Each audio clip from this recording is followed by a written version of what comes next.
Olá, meninos do segundo ano, tudo bem com vocês?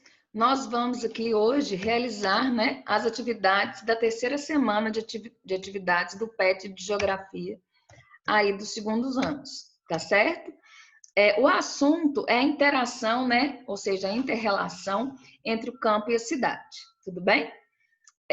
O espaço geográfico do campo e da cidade, apesar de eles serem diferentes, eles são integrados, ou seja, dependem muito um do outro, né? O Brasil, até a década de 40, ele era um país essencialmente rural, onde a maioria da população, mais de 70%, morava no campo. A partir da década de 40, as políticas governamentais incentivaram, a industrialização do país, e isso fez com que a cidade crescesse muito rapidamente. Então, hoje o Brasil tem mais de 80% da população vivendo na zona urbana, mas esse crescimento dessas cidades ele foi muito rápido, exagerado, Muitas cidades cresceram mais que o limite, então por isso nós temos vários problemas aí nas cidades brasileiras, como violência, favela, problemas com trânsito, que a gente chama de mobilidade urbana, falta de atendimento, da saúde, com a escola, falta de empregos, violência, marginalidade, por aí vai, mas o assunto é justamente falar dessa inter-relação entre o campo e a cidade, ou seja, existe uma dependência muito grande entre o campo e a cidade, Vamos dar uma olhadinha na matéria. Fala assim, ó, dentre os espaços geográficos existentes, a diferenciação entre espaços urbanos e não urbanos, ou simplesmente cidade e campo, o espaço urbano é definido como elevado número populacional com diversas habitações próximas entre si. Por sua vez, a área rural é marcada pelo espaço onde não existe uma grande concentração populacional. Nelas ocorrem diversas atividades do setor primário, entre elas agricultura, pecuária e extrativismo. Enquanto, meninos, na zona urbana prevalecem as atividades do setor secundário e principalmente terciário. O secundário é a indústria e o terciário é o comércio e a prestação de serviço. As ações no campo dependem das ações que ocorrem na cidade e vice-versa.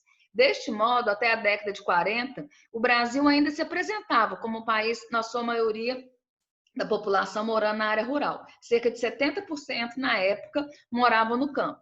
Esse cenário mudou a partir dos governos de Getúlio Vargas e Juscelino Kubitschek. Como eu falei para vocês aí, foram políticos que incentivaram a industrialização do Brasil. Urbanização e as novas demandas sociais. Considerada tardia, quer dizer, ela aconteceu tarde, rápida e descontrolada, a urbanização brasileira ocorreu de maneira intensa, principalmente na região sudeste do país, pois a mesma apresentava condições para tal movimento migratório.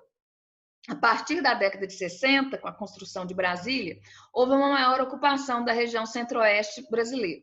Por consequência, os números comprovam que esse grande aumento da população nos últimos 60 anos, as cidades passaram aí de 13 milhões de pessoas, para 138 milhões de pessoas, ou seja, um aumento de mais de 1000%. Atualmente, os espaços geográficos estão mudados. Cerca de 80% da população vive nos centros urbanos brasileiros, com diversas diferenças entre regiões do país, o que causa problemas sociais nas cidades do Brasil.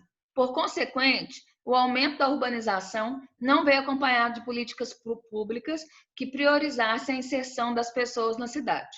Isso gerou um grave problema de desigualdade social no país.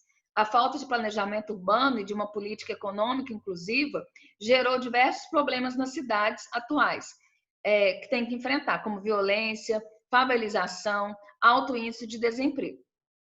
Pontos mais importantes sobre a relação entre campo e cidade. Você já aprendeu que a relação entre o campo e a cidade é complexa.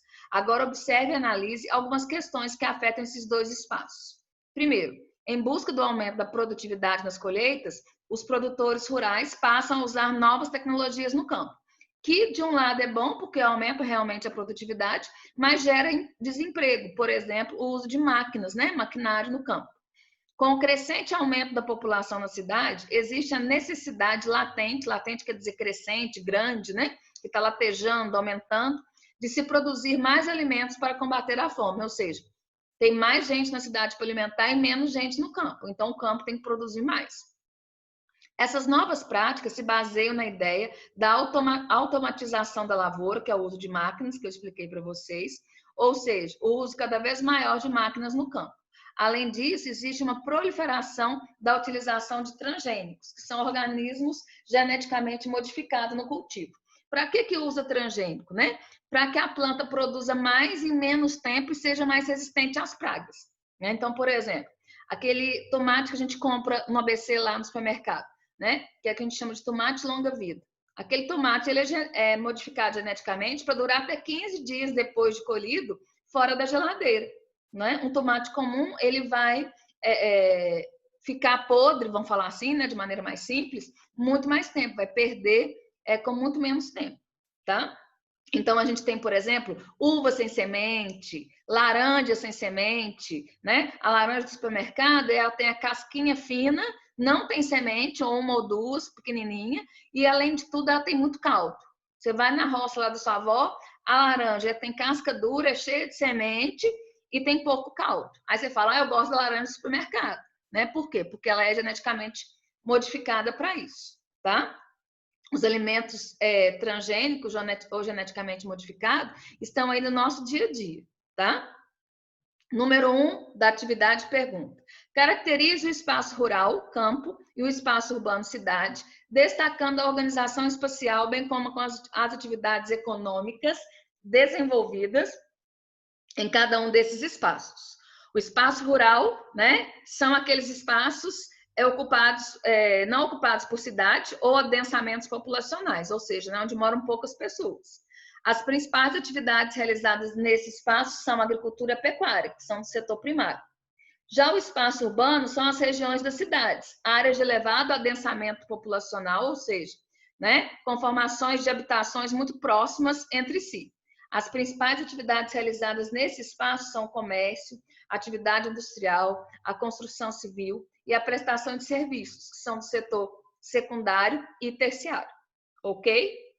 A número 2 está aqui mostrando, né, a relação entre o campo e a cidade. O campo oferecendo produtos agrícolas e investimentos, a cidade oferecendo produtos industrializados e serviços, né? A cidade oferecendo investimentos em tecnologia para o campo e o campo oferecendo a população como mercado consumidor da cidade, né? E aí tá, ao contrário, né? A cidade precisando do campo por causa da população para alimentar. Eu falei trocado. Explique como e por que ocorrem as trocas feitas entre o campo e a cidade. Na verdade, o que existe é uma relação de complementaridade, ou seja, né? Um depende do outro e até de dependência de um espaço com o outro, de modo que suas relações geográficas e econômicas são, ao mesmo tempo, complexas e integradoras. Em outras palavras, podemos dizer que as atividades econômicas praticadas no campo dependem das práticas realizadas na cidade e vice-versa. A agricultura, por exemplo, depende em grande escala do uso de máquinas e produtos agrícolas, como insumos, fertilizantes, etc., produzidos nas cidades, além do conhecimento em biotecnologia, produção agrária, oferecida pelos centros de pesquisas localizados geralmente nas cidades, por exemplo, nas universidades, como a UFLA, tá? Por outro lado, as atividades urbanas dependem do campo para o fornecimento de alimentos. As indústrias são altamente dependentes do recebimento de matérias-primas extraídas ou produzidas aí no meio rural e assim sucessivamente, tá? A número 3 tá, fechamento de usina em Ibiá, Minas Gerais, deixa 450 trabalhadores desempregados. Cerca de 450 trabalhadores de Ibiá e Araxá, no Alto Paranaíba, ficaram desempregados com a suspensão das atividades da usina do Planalto Agroindustrial, que produziam álcool hidratado. A usina decretou falência e dispensou os trabalhadores que já estavam com salários atrasados. Quais são as principais consequências socioeconômicas do problema apresentado na notícia? O principal problema é o desemprego, o que vai levar a outros problemas, como o êxodo rural, né? O pessoal trabalhava na usina de cana-de-açúcar, geralmente é da zona rural, crescimento exagerado das cidades, e aí vai aparecer todos aqueles outros problemas, desigualdade social, violência, favelização, tá? Todos aqueles outros problemas. A número 4 pediu para a gente analisar a tirinha, né? Tá assim, ó. É o aviso que contém transgênico, filho. Esse símbolo, gente, esse T amarelo com esse T, esse triângulo, né, amarelo com esse T aqui dentro do triângulo, significa que o alimento seja transgênico, né? Mas talvez vejamos menos eles nas embalagens, né? Aí o menino pergunta, né? Mas o Congresso quer tirar os produtos transgênicos? Aí o pai dele explica, não, só o aviso, né? Então você vai comer o transgênico sem saber, tá? Por que essa polêmica em relação aos transgênicos, né? A OMS, que é a Organização Mundial de Saúde, ela fala que ela não pode afirmar que o transgênico faz bem, mas ele também não pode afirmar que o transgênico não faça bem, não faça mal, né, à saúde. Ou seja, ela não afirma nem que faz bem, nem que faz mal, tá? Então, assim, é muito pouco tempo para ver se o alimento transgênico ele afeta a nossa saúde, né? Então, por exemplo, quando a gente compra um salgadinho desse qualquer aí que a gente gosta de comer, né? Aquele salgadinho que vem embalado, você pode olhar lá que ele tem esse Tzinho de transgênico, tá? E o Congresso está fazendo uma lei para poder tirar não o alimento transgênico, mas o símbolo de transgênico, para você comer sem saber, né? Vai estar escrito lá em letras bem pequenininhas.